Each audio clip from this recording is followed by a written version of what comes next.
keeper. However, if you closely look at this, those 3 center backs are actually the 3 midfielders. So, where are the center backs? If we fast forward the clip a little bit, look at these 2 players running with the strikers. You got it right. Now see this attacking footage of Inter.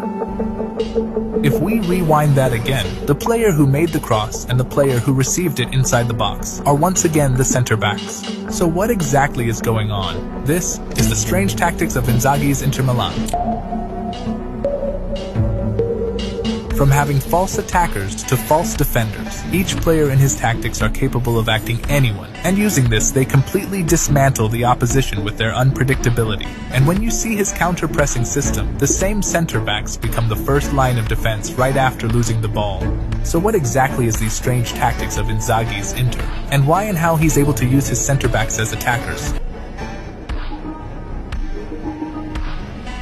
When you think of tactics where players break free from their traditional positions, you usually expect them to be part of a relationist team, where they roam randomly without any formations. However, with Inzaghi's Inter, they are actually a positionist side, but with a relationist mentality. To understand this, with most positionist teams, you'll often notice players rotating within specific areas they are comfortable with. And these rotations are usually predictable and safe, ensuring players stay within their zones while performing these movements.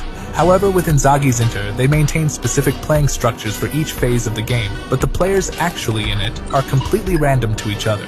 As in terms of rotations, you'll see players interchanging positions in almost any areas of the pitch, irrespective of their comfort zones. For instance, when you look at their build-up shape, when playing against a low-pressing team that doesn't engage with the backline, you'll often notice the midfielders dropping deep towards the keeper to receive the ball. And by doing this, the midfield joins the backline and triggers the opposition's front line to track this overload, which then creates open space behind the pressers. So to exploit this, you would see the center backs making advancing runs into the space and receive the ball from the midfielders.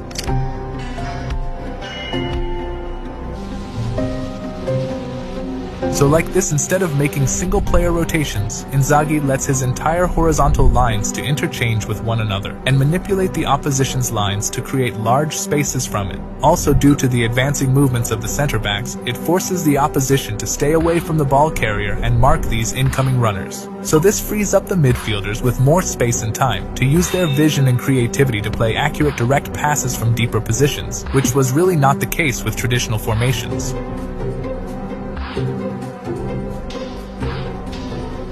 However, if the opposition remains too rigid and takes the risk of staying zonal, then these horizontal rotations may not be enough to break their structure. So in such scenario, Inter does this. The final player